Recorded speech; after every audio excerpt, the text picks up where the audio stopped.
Well done, Sandeep. You won, we lost. Truly, Sandeep has pulled off the heist of the year.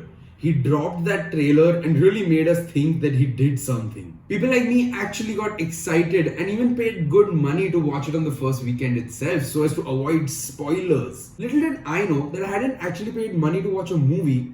I had in fact paid money to watch the world's first baby fit disguised as a movie. मैं समझाता हूँ. What basically happened is that Vanga had a semi-solid rough sketch of a story in his mind. Due to the success of his previous film, he managed to bag a big production house and thereby good actors. He probably miscalculated the budget and overspent on making the clothes, the sets and the shots look beautiful. He then went, oh shit, abhi to movie banani baki hai guys. So he did what one would do naturally. He fired the editor, he fired the script writers and said, मुझे सब आता है, मैं कर लूंगा. Now comes the biggest part of the scam. He now goes, what is the biggest, longest and best way in which I can say fuck you to every single person that criticized not only Kabir Singh but also Arjun Reddy. And that's what this movie was.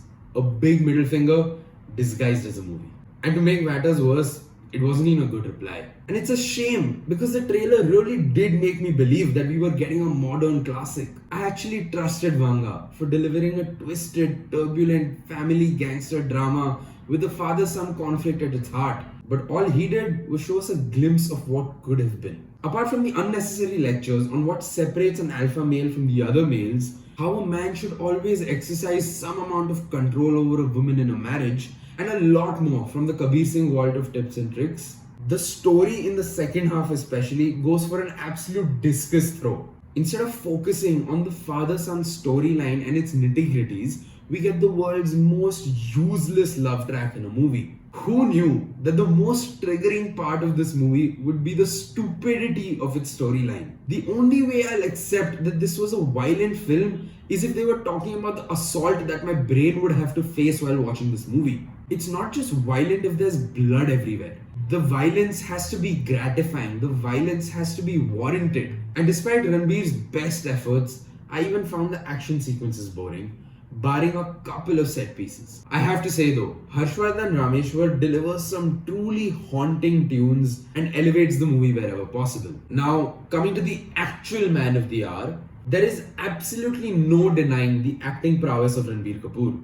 We see him in a completely new avatar as he channels some major inbuilt range. A solid performance, but nowhere near the classics like Rockstar and Tamasha. Anil Kapoor plays second fiddle in most scenes, but he's the actual enabler of a solid performance from Ranbir Kapoor. His terrified look in most scenes is what makes Ranbir's character even scarier. Compared to the rest of the movie, Rashmika isn't even as bad as the memes are making her out to be, especially in that scene. Another big part of the overall scam that is this movie is that Bobby Deol, one of the most interesting prospects and selling points of this movie, had a mere cameo. Another shame because every frame that he was a part of the movie, it was a delight to watch. A scary one, but a delight nonetheless. Lastly, a wonderful, wonderful actor like Tripti Dimri who was also underutilized. They're only there so that the hero of the movie can say some stupid shit about being alpha and a random guitar strum goes off in the background to make it sound cool.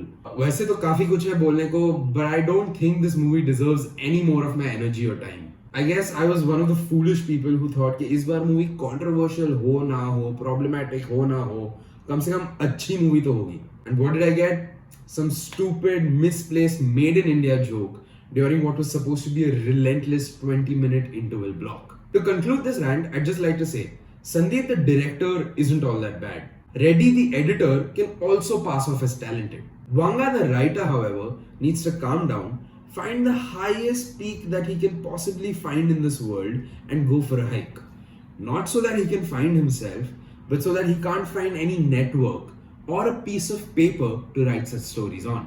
Vanga ends the movie with a direct call out to all his critics, thinking he really did something, thinking he looked cool, thinking he made a statement. When in reality, he just comes across as the kid whose main comeback was "तू." ठीक है भाई, तू जीत गया. Keep the victory. We'll let him have the satisfaction on this one, I think, so that the next time he decides to make a movie, he doesn't waste his time or ours. Anyway, I won't call that a review because I don't think it deserves to be reviewed. Don't watch it. Spare yourself the 3.5 hours plus 350 400 rupees. Ranbir will go on to do many better roles in many better movies in the near future. So if you're a Ranbir fan or you just wanted to watch it for him, hold on to your horses. I'm sure he has a lot more in store. And yeah, that's it for today. That's all that I had for this rant. I will see you soon. I don't know when, but till then, take care and peace. An absolute joke.